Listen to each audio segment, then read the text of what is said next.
I don't think that your taste in film defines you as trash. I think your love for chili dogs at 1:30 in the morning, your love for wet food in general, which is somewhat of a. Although I don't love all. Were you about to say it's a bit? No, I was. Okay, because I've seen you wipe your face with a burrito.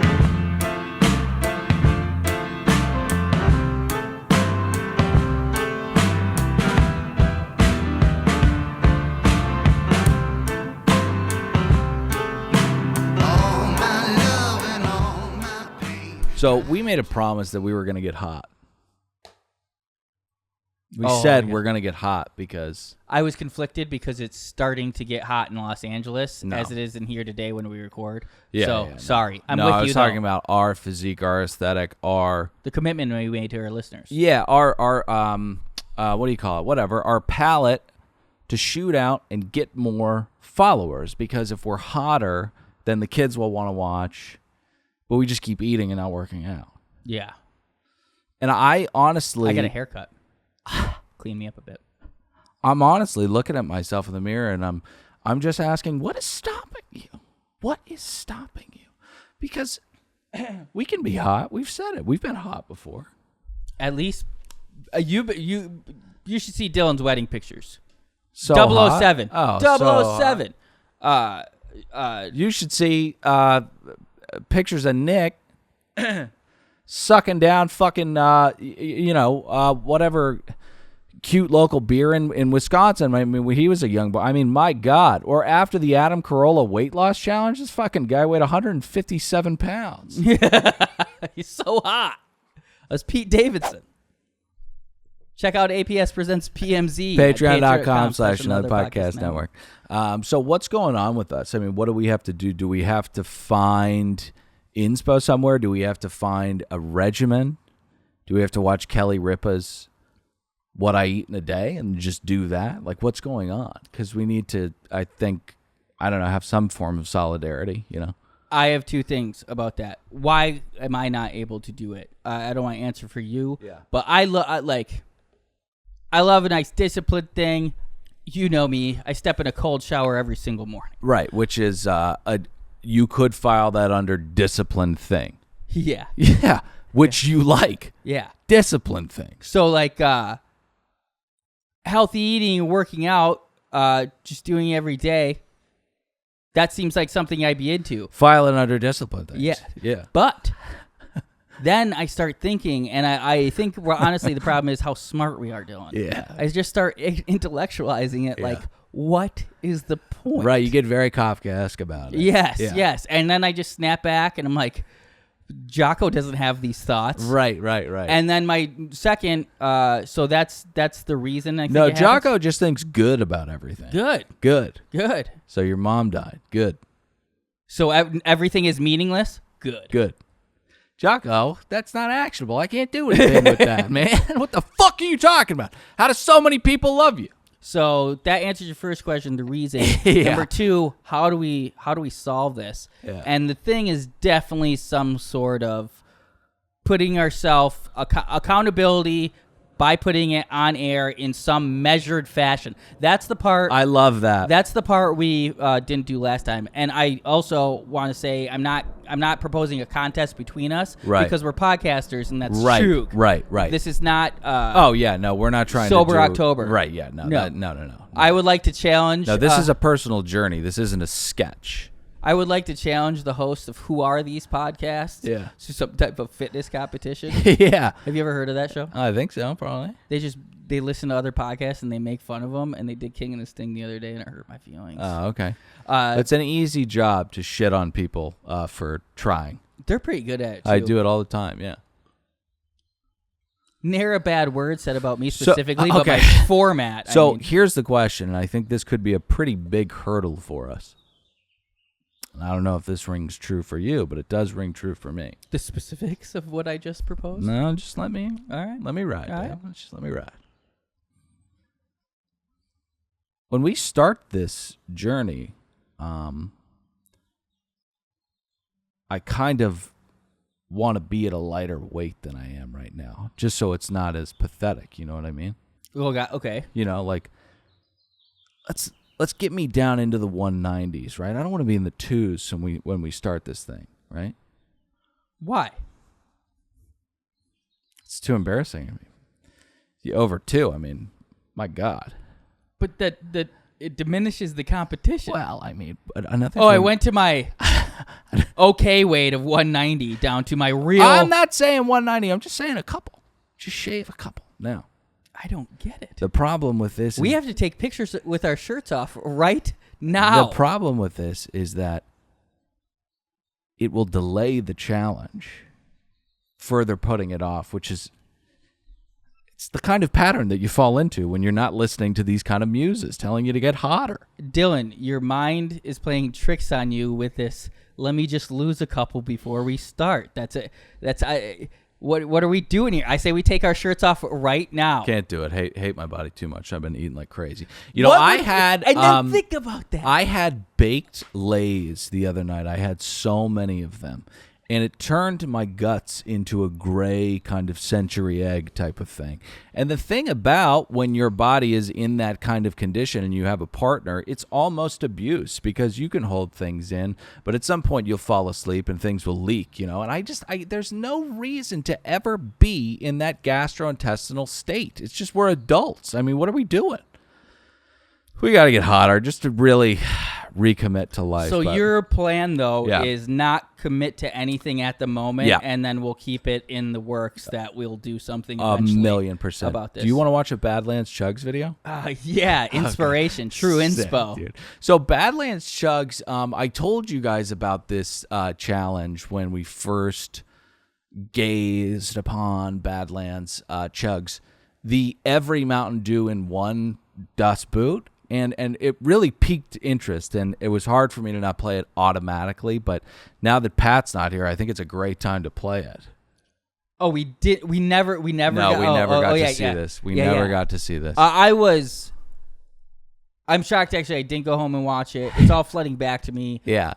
Intrigued isn't the right word, Dylan. Titillated by the thought of him combining all these dews, or is he drinking one at a time? I don't even know what's about to happen. Yeah, I'm titillated. Well, once again, hey, buddy, it's such a familiar feeling that I haven't experienced since the last time I saw that thumbnail. Buckle up. This chug was brought to you by Manscaped. Now, I don't know if you heard that, but this chug is brought to you by Manscaped, an incredible sponsor of our show. So do go to manscaped.com and check them out. If you want to support Badlands Chugs, just go to Manscaped and use promo code Bachelor. He needs help because he's going to have a lot of just crazy medical bills coming up. So if you do want to support him and do it proactively, go to manscaped.com and enter in promo code Bachelor. Is that right? Is that his? Did you say Clayton or Bachelor? I said Bachelor. No, I don't know it. Definitely Bachelor. Nice, if you want to help out Badlands. Yeah, Badlands Chug is definitely Bachelor. All right, let's check this out. He did, I think, have Clayton for a while, but he's since moved to Bachelor if you want to support him. Bye, so thanks for watching. All right, by popular demand, I'm doing the Mountain Dew Every Dew Chug. These are all the new flavors. Now, Nick, what do we got here? I'm seeing one of the fascinating things about Badlands Chugs is that this is very educational for me. I didn't know that Applebee's had an exclusive run of Mountain Dew that you could get in a plastic bag with a little nozzle at the end of it called like Midnight Hunt or something like that. I wasn't aware of that. And I don't know what these flavors are. I don't know how you can get them. Since I am, in fact, have we mentioned Pat's not here on this show? Briefly, but we should. Do you want to pay it more? He's drinking swill up in Seoul. He's like, the best wine in the world. Napa, second, Solvang. So he's not here, and I'm sitting in his seat because of geometry. Right. And because I'm sitting in his seat, I want to do a little roll call. I think that's such a fucking phenomenal idea. Can you silence it, and can we go back? Yeah. Yeah, you ready? You want me to roll it for the roll call? But I want to pause it almost where we were last time. Right. But I couldn't. Yeah. Okay, ready? I'm ready. Roll call! We've got regular Dew. We've got Mountain Dew Thrashed apple. We've got Mountain Dew Uproar, Mountain Dew You Do, Mountain Dew Gingerbread Swapped, Mountain Dew Supernova, Mountain Dew Flaming Hot, and Mountain Dew Cake Smash. This is crazy that there are this many flavors of this soda. And what Badlands Chugs is going to do right now I do just really want to quickly highlight Mountain Dew Gingerbread Swap. Yeah. Now, how fun would it be to be a product manager at Mountain Dew? Right. People think that Willy Wonka is a very far off, Roald Dahl kind of thing, but we're living in fantasy right here in these United States. It's just a bunch of 60-year-old men speaking in riddles. Yeah. Yeah. And a bunch of tiny little people in really demeaning outfits running around. Singing songs, though. Yeah, singing songs and doing mail. That shows how voluntarily they are there. Yeah, it's such a happy place. All right, we got to combine every single one of these flavors of Dew so that Badlands can throw out not the theatrics, because he's very good at those, but, the charade. He knows that these things are chemicals. Let's throw them all in one fucking bucket and I'll suck it the fuck down. I actually think that's how he likes to experience each of their individual notes, is in one big... Hey, listen, it's a great take, and I don't disagree with you. All right, so I want to see how each Mountain Dew will affect the tint and flavor of the one preceding it. First. Great thing to look for. Yeah. It tastes like a birthday cake. Oh my gosh, with all the icing.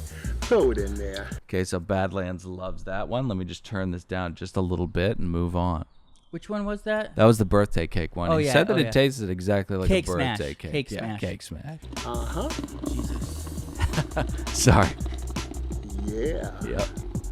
You see what I was saying about the theatrics? Right. Oh, yeah. Mountain Dew Flamin' Hot. Now, this is the only problem I have with the strategy here. You'll see that Uproar could have done this as well, but Flaming Hot's tint is so powerful and chemical that it really will ruin the rainbow that we would have gotten had he ended with Flaming Hot.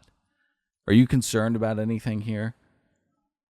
You make a great point, but I will say that those other flavors, I feel like they don't have their own unique color. Right. You can't make something brown gingerbread and have Mountain Dew. Right. It can't look like sewage water. Yeah.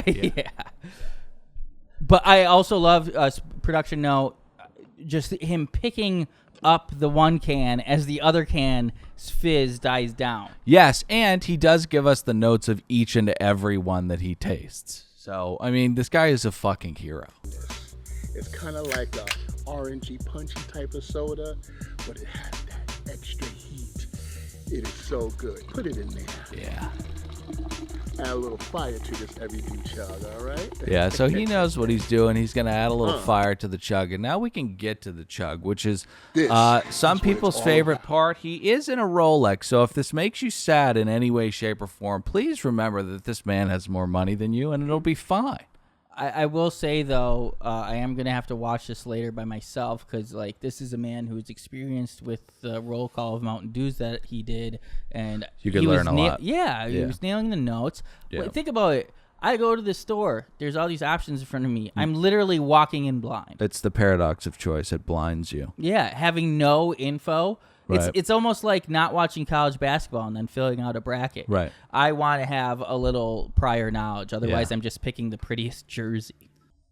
And also, I used to get, when we had roller skating parties in third grade and grade school, we'd go get sodas. Yeah. And the thing to do, you were essentially bitch made if you didn't get a suicide, which was all the sodas. And bitch made is the person in prison who's going to get raped the most. Is that what it is? I don't know. I've never heard it before. Denzel said, "You a bitch made," and then they'll say the N word. Oh, got it. You bitch made. Is that from the famed Training Day? Training Day? I think he actually might say it in multiple movies. Yeah, it might be his signature. I think, I just went to go see The Tragedy of Macbeth with my mother. Does he say bitch made in that? I'm pretty positive that he does. what a man he played in that film. What a man. Yeah, what a man. What a mighty good man. That someone would give a rookie police officer on their first beat PCP to start the day off. I mean, what a wild ride that film is. But we got to take a look at Badlands Chugs. Never mind. No, I was almost there. And I appreciated any more discussion of Denzel. Yeah. But what I was saying, you're bitch made if you didn't get to Suicide, which was all the sodas put together, and that name for that mixed drink has never been more appropriate than when watching Badlands Chug. That was a long way to get there, and it was because of me. But and I got to tell you, it was so worth it. It really was. Because, again, what we're watching here is very sad, but no, he has more money than you. Right about now, the Mountain Dew Every Dew Chug 2020. And also, like, all right, big ups to Pepsi. I don't think that money can make you this happy. I think there's something in the soda that's like, if you want to get some of I don't know. It's just making making him chug. Can I? PizzaPop.com. But That's what I always say when people like talk about the barbarity of UFC fighters and they're doing CTE. These men have a calling to do what they do, to put their body on the line. Yeah, yeah. And they enjoy it. Right. Nothing makes Badlands Chug feel more alive than chugging. Yeah, he's chugging right now, and it's honestly the happiest that he's looked the entire video. I mean, I feel like I'm watching Rory McDonald, Robbie Lawler too. Yeah, I mean, the snow game. There are moments where you see that human beings really just do have a calling. It's like watching Lionel Messi in midfield, watching Badlands Chugs chug all this Mountain Dew. So we got to move on because my computer is overheating from the sadness. You and I think, have pretty different movie tastes. I would say, well, you've watched a lot more film than I have. I don't think that's true at all. I don't think that's true. I feel like so I don't know. I feel like you almost like. I think you just have a less cynical approach to things. Like you have, I don't think that you like things that are good movies. And I'm not. This is not to say that an uplifting film or a story that is structured is less challenging or anything like that. I really don't mean to say that at all. No. I feel like we're both doing a thing. It's just amazing how a 2-person and a 3-person dynamic will switch it. Because if Pat's here, we're like roasting about it, like you like trash. You're cynical, but no, that it's 2, and then we're like, no, you're. I wish I was you. But you have to. You can't just be at each other. No. But I chose not to do blood, and you are trash. But I'm not saying. I don't think that your taste in film defines you as trash. I think your love for chili dogs at 1:30 in the morning, your love for wet food in general, which is somewhat of a. Although I don't love all. Were you about to say it's a bit? No, I was. Okay, because I've seen you wipe your face with a burrito. I was about to say it's a metaphor for my taste in movies, but then I thought about it, and I don't like, essentially, the McDonald's of cinema. Right. So. Right. Yeah, I like Morton's. Yeah, right. But I don't know. I mean, I just think like you list some of your favorite movies. They're Good Will Hunting. They're The Departed. They're Dark Knight. Dumb and Dumber. These are fucking incredible movies. I'm not on fucking Centurion. Like, oh, my favorite movie is Godard. We have the same knowledge of movies. We just have different tastes. Okay, agreed. Yeah. The reason you bring this up is because I, for once, saw a movie in theaters, and you have also seen this movie. Since the last time we saw I think that was the last movie you saw in theaters, right? Yeah. An equally dark DC universe film. Which I, spoiler alert, liked a lot more. Joker. That's so interesting. Okay, the reason why I was long and meandering with the whole differences in cinematic taste is because... Spoiler alert, you saw the Batman and you didn't like it because it was too dark. But when I said too dark, yeah, I meant the light is too... Because I was like, Nick, the Joker's arguably darker. Oh, yeah. No, I have no problem. Right. Although someone got shot in the chest. I don't like someone getting shot in the or no. Well, it was Batman. Not shot in the chest. Someone got bludgeoned in the Batman. Spoiler happens early on.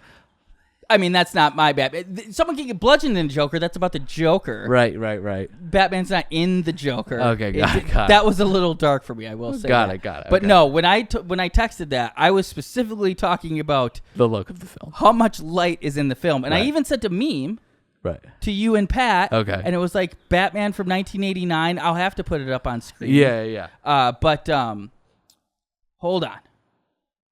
I got it. You didn't understand that's what I meant when I sent the meme? Oh, I did say it quickly after sending the meme. Can I guess what the meme is? 1980s Batman? Yeah. Compared with this, I mean, 1980s Batman was Tim Burton, right? So it's a very colorful palette. I mean, Tim Burton's usually pretty dark, honestly. But yeah, but it's a splash of Technicolor with dark tones usually. Yes. You know. All right, I found it. I'm sorry. Here it is. Yeah, no, you didn't say. All right, so we start off with 1966. You know, Adam West. Then we go big gap. 1966 to 1998. Very, very interesting. Tim Burton revives it. Wow, incredible. Then we go to 1995. 1997, we've got Val Kilmer, then Clune Dog. Then we go to 2008. That's Bale. But you are only highlighting the actor in the movie. Then we go to 2016. That's Ben Affleck. Then we go to 2020. It's Robert Pattinson. We go to 2025. It's Robert Pattinson. So what's the point of this? You don't get you're no. Kidding. It's you're a kidding. beautiful, beautiful meme highlighting how dark they look. These films have become over the past couple of decades. This has been a lifelong thing I didn't like. The Bourne movies for this reason. Everything was always so... And I loved the Bourne Tough movies. to see. Yeah. Lot of blurriness. What is going on here? Right. And that is... In Batman... It's too much tuna. Yeah, it's too much tuna. Because I understand some people have told me when I've voiced this Oh, complaint. it's a choice. Yeah. They're like, that's the ethos of Batman. Right. I understand that. But in Dark Knight... There were beautiful daytime vistas of skylines of China and Gotham, which in the right light can look quite beautiful. Right. So just because that is like you can have these moments of differentiation. Yes. 2025. Oh, it's going to be completely black. Completely black. Yeah. I would watch it though. Dude, that guy's funny. People on the internet are fucking hilarious. Meme makers are. Oh my god, it's a different kind of funny. It's crazy. They speak a different language than we do. It's unbelievable. My other gripes with the film Batman. Oh, the point is I didn't like it. Yeah, you did. Yeah. What did you like about it? You know what? I didn't. I guess we could do an impromptu. I think I hate this movie. Yeah. I didn't like it. And I think that it stems from the fact that I loved the first two parts. My friend and I were talking about, he said it's 3 movies. And then, obviously, because there are acts and stuff. Maybe he said it was 2 movies. But the last 45 minutes turn into some really bizarre Superman kind of, I've changed my ways because there are trolls on the internet. And it just gets not lighter or more, chuggy, more Star Wars-y, Heroes Tale or whatever. But it's just like, it's me. Why do they need to blow up the fucking levees? Why do they need to do that? What did he accomplish there? He already uncovered all of the corruption in Gotham that he wanted to uncover. Why is he singing Ave Maria so loudly and blowing things up? The movie's over. End it here. But I don't think that I thought it was I didn't think it was a bad movie. I even just didn't, I mean... There's going to be some spoilers. I'm going to say that right now. Spoilers coming up. Funny story. So we've told... Not part of the spoilers. Actually, yes. Part of the spoilers, actually. When we saw the Joker... Yeah.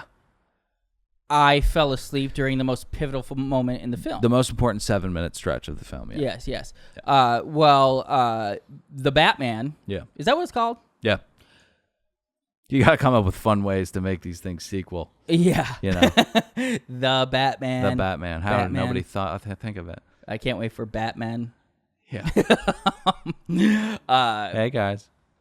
There's just like it could be the one with that guy when he like gets bitten by a bat, I think, and he actually like turns into one versus Batman. The Fly? No, that happens in one of the animated series episodes. Yeah, so what were you saying about Joker fell asleep during the most pivotal part. Right. The Batman, Yeah. 3 hours fucking long. Right. So quite literally 2 movies, if that's what your friend said. Yeah. So I had to pee at around probably hour 50. Right. Spoiler, I peed, and I came back, and there was an explosion, and they were like mourning someone, and Alfred had gotten blown up. Right. Yeah. It's not exactly as crucial to the plot point, but one of the most dramatic, probably. Right. And you really did feel it. Although I will say that another critique of the film Fuck that Alfred? not fuck that Alfred, but you made waste of that Alfred. Alfred was not featured enough in the film. He did not play a pivotal role at all. And you have such an incredible actor in Andy Serkis there. Use him.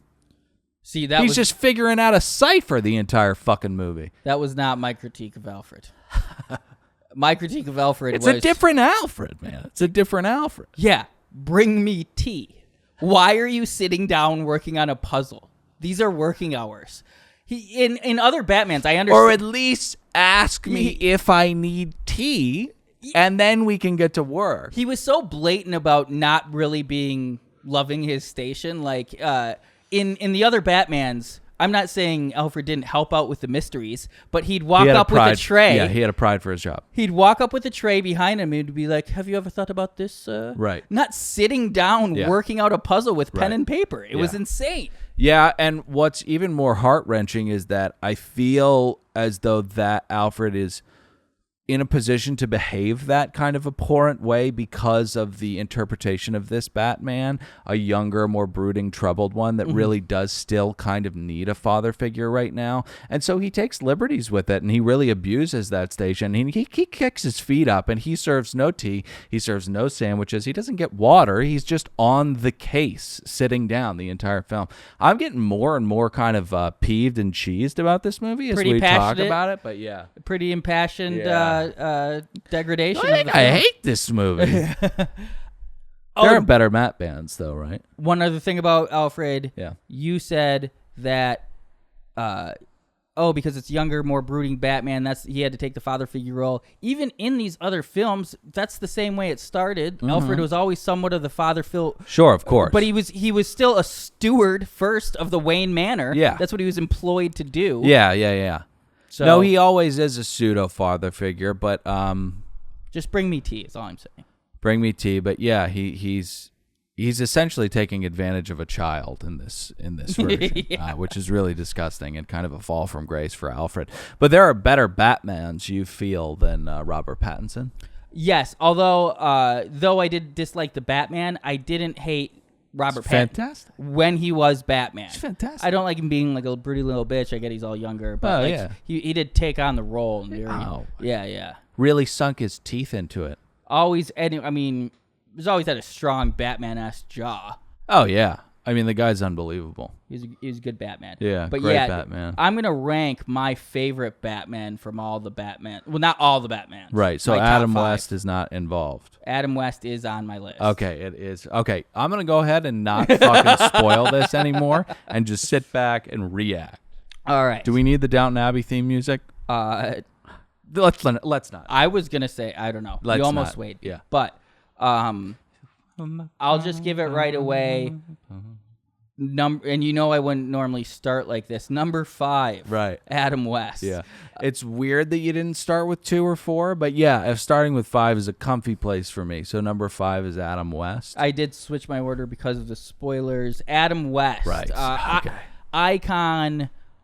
I think it really gave you mentioned the large gap within that meme of Batman, and I think it really gave Tim Burton an empty palette having such a cartoonish thing to follow up on. Seeing that meme, that beautiful, beautiful meme, really kind of painted a picture beyond just comedy for me. I mean, you look at the original Adam West Batman and you think, how could this... Or it's so perfect for Tim Burton as a young boy to see those kooky palettes in that kooky show, and then he comes up with this whack job Michael Keaton one. It just makes all the sense in the world. Thank you. And also, true reverence for the onomatopoeia.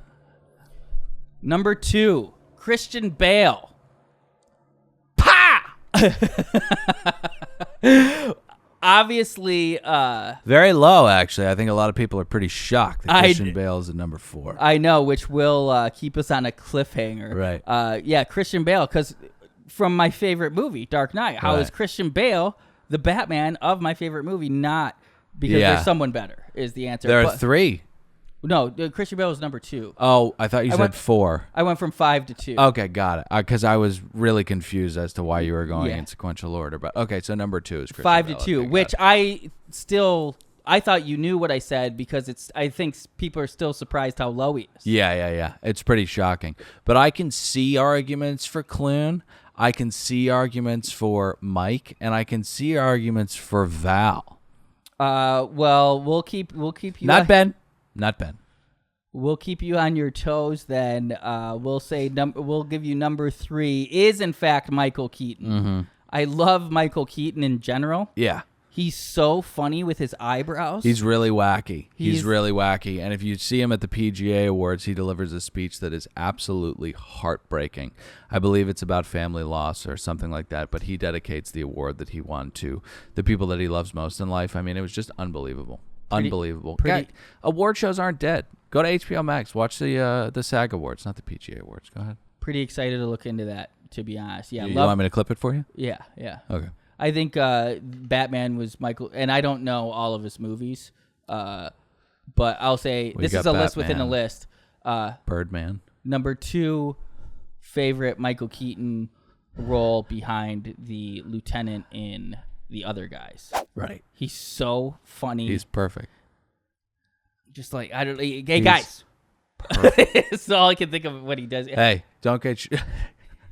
One of the great. Yeah. That film has so many incredible bits that run throughout it. But Dirty Mike and the Boys. But one of the most brilliant, if not the most brilliant, is Michael Keaton constantly referencing TLC lyrics and not knowing what the band is. Don't go chasing waterfalls. Is that a TLC song? What? I don't understand so the reference. So unbelievably funny. Number 1. Right. Have you done 4? Nope. Number 1, Kevin Conroy, the voice of Batman in the animated series. Right. My favorite Batman. Completely left him out.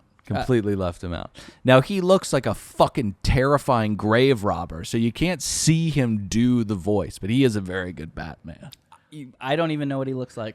Nick, do not look up what he looks like because it's horrifying. To me, I mentioned a square jaw on Robert Pattinson. To me, he is a cartoon character with the squarest jaw in all of cartoons. Batman. Keep it that way. That was the best Batman. Yeah. He was such a just a suave, but like hulking too. Right, so big. It was so big. You just can't do that in real life. Make Bruce that big. God, Bruce was so big in that show, and he really did have a very powerful presence outside of the crime fighting. Mm-hmm. You know, he felt like a Rockefeller. Mm-hmm. You know, oh my gosh, that might be my favorite Batman too. What a list you've put together, and we haven't even gotten to number 4. I know, and I think you will. Did you scoff at me for bringing up the animated series, or are you just reflecting back now and in real time? I don't know who I am, Nick.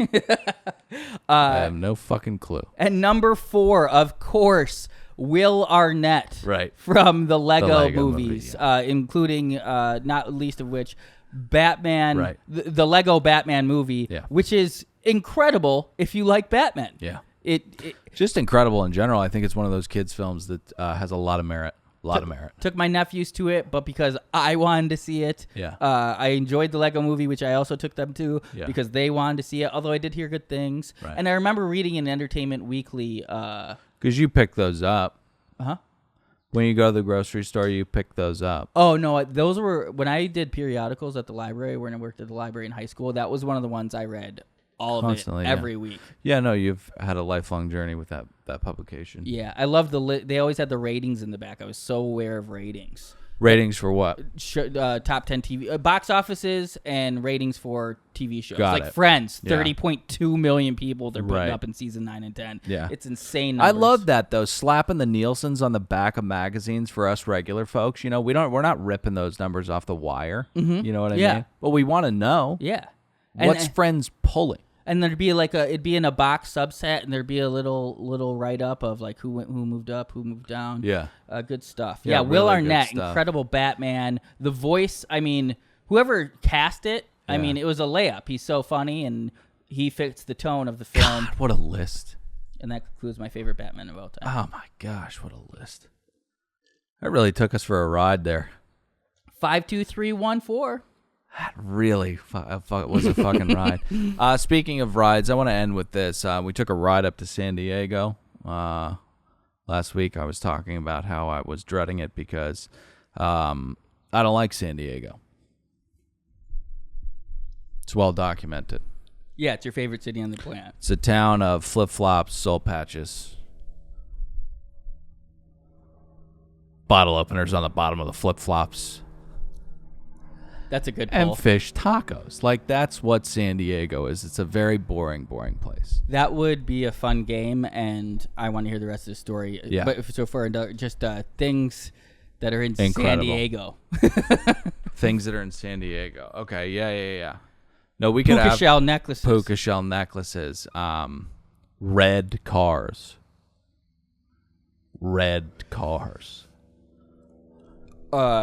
So we're driving down Drunk there. heckling women at comedy clubs. I am dreading it a little bit, and we leave very, very early. And I think that part of the reason why I was dreading it is because of general social anxiety. But I also think that it was mainly due to the post-traumatic stress disorder that and I don't mean to make a mockery of that. But your life hasn't been the same, and as my your mental has just been fucked up since. Yeah, it totally has, and I know Since that. when? Oh, since The last time you were there? am I a ghost? Yeah, probably since August. Yeah, and I don't mean to make light of PTSD, but the last bachelor party I went on in San Diego was traumatizing. Well documented, but 6 a.m. wake up call after a night of partying to go deep sea fishing. And it's not Monaco deep sea fishing. These boats aren't white; they're metal, and they're filled and run by fishermen who are. It's been well covered. But this bachelor party, I really wish I had tales of awkwardness, tales of flubbery and messing up plans or anything, funny, but it was just a lovely trip with a lovely group of guys. Really? It was just a lovely trip. And this with started a off lovely group of guys. And this started off on the wrong foot because you left down there at 6 a.m. Let's just real quick. How did you enjoy this? Break it down. 6 a.m. You got down there at 8. 6 a.m. We go to the golf course. We're there 2.5 hours early for some God-known I have no fucking idea. Rough start. Rough start, but we're there. I have a chicken salad Caesar wrap. It was absolutely delicious. Better than Moore Park Country Clubs. In the war of the chicken Caesar salad wrap. The round was $300 and not worth it. I came out drunk as fuck and was sunburned, and the sunburn never really left my lips. I'm still dealing with it. There's not enough Aquaphor in the world that can cure this. But then we head to a house. It looks like a Coke manor. There are literal posters of Scarface on the walls, and we just proceed to. I don't want to sound like too much of boys, but we just proceed to play games. Yeah. We toss bags for hours. We play pool for hours. We've got Jenga going. Big Jenga? Big Jenga. We've got discussions of political theory. We've got discussions of child rearing. We've got discussions of, fucking dumb shit too, What? It's a rainbow of masculine positivity. How there was no disagreement when it came to the political philosophy? No, because the person I was speaking to was an anarchist. So, it was with one person. Yeah, it was with one person. Oh, not this open group discussion sit down, because I don't see that lasting. But hey, guys, it's 6:30. It's political theory time. Everybody grab a fucking chair. The only bad thing was that it was in San Diego. And when we left the house for the first time in a day and a half, we had to venture into San Diego, and we had to eat at a restaurant that San Diegans love. Morton's? Nope, not Morton's. It was some fish restaurant. That was going to be one of my things, fish restaurants for things in San Diego. Yeah. So it was fine, but, we're from Los Angeles. We're spoiled here, and tip-top shape in San Diego means not great in Los Angeles. So... obviously, the scallops are destroyed with sauce. The Japanese sweet potatoes are destroyed with sauce. Should I move to San Diego? You would have loved this meal so much. If you've never had a Japanese sweet potato, they are filled with such a clean, sweet starch. You would love it. And then this was drenched in a chili sauce. Now, that could be confusing because it's not hot at all. It's a pink syrup that you can get in massive bottles, and it's often served alongside Chinese salad wraps at California Chicken Cafe. And these Japanese sweet potatoes were absolutely smothered in it. So the restaurant was a little pissed, and then we walk out into the San Diego nights, and people are lining up for clubs in the top of office buildings. I just looked upon it and I thought, what the fuck is this existence?